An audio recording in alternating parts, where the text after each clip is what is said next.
কখনোই এমন অন্যায় কাজ করতেই পারে না, কখনোই না। ওরে হতভাগা সৈকত,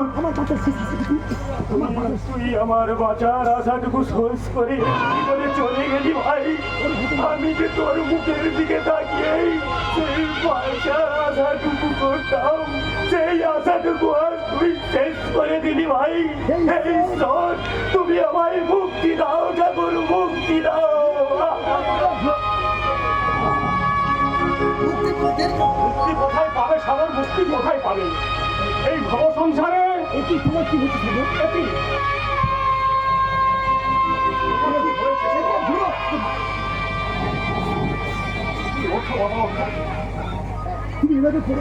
তুমি এভাবে পড়ে আসো কেন?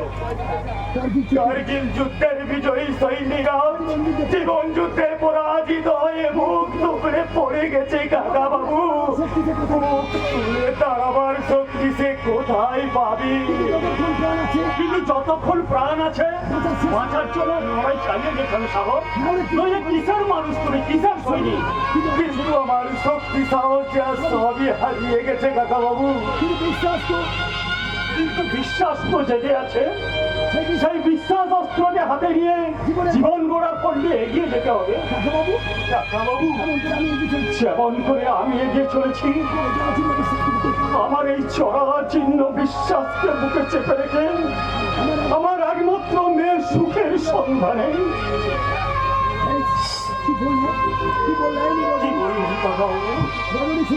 রজনীর সুখের সন্ধান করতে, রজনী তার বড়লোক শাশুড়ির পরের হাত থেকে বাঁচাতে আজকে আমার প্রয়োজন 10 ভরি সোনা, 50,000 টাকা। পারে গণতান্ত্রিক দেশের সুসভ্য মানুষ বলিয়ারি তোদের মনুষ্যত্বের বিচার একটা অসহায় মেয়ের অমূল্য জীবনের চেয়ে টাকা আর সোনার কদর যাদের কাছে বেশি হয় তারা শুধু অমানুষ না, তারা পশুর অদম। সাগর, তুমি বলতে পারো আমি এখন কি করবো? উপায় আমারও জানা নেই কাকা বাবু। শুধু আমার মনে হয় আমরা দুজনেই তো যুগ যন্ত্রণার দগ্ধ বিদগ্ধ একটি মূল্যহীন জীবন। যে জীবনের প্রতি কারোর সহানুভূতি নেই, সেই অবৈধ জীবনকে বাঁচিয়ে রেখে লাভ কি কাকা বাবু?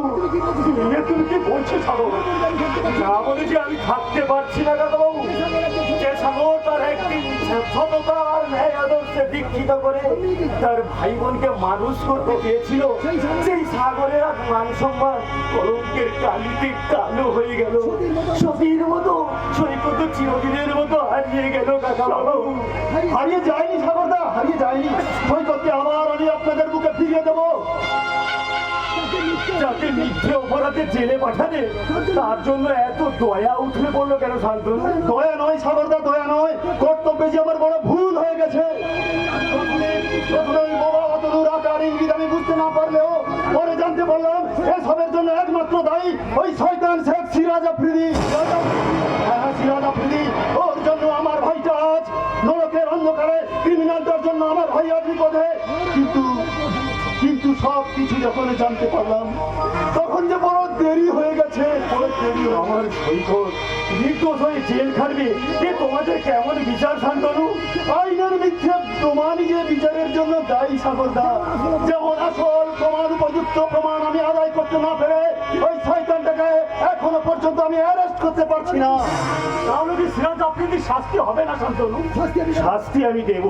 শয়তানটা আমার সতীকে কলঙ্কিত করেছে, অতনুর জীবনটা নষ্ট করে সৈকতকে আমার কাছ থেকে দূরে সরিয়ে দিয়েছে। ওই শয়তানটার প্রাপ্য শাস্তি আমি নিজের হাতেই দিব। দরকার হলে আমি এবার সার্ভিস পিস্তল দিয়ে ওকে আপনারা আমার উপর আস্থা রাখুন, ভরসা রাখুন। ওই শয়তানটাকে আমি আইনের মাধ্যমে সাজা দেবো। তার আগে ওই শয়তানটাকে চলে বলে কৌশলে রাস্তা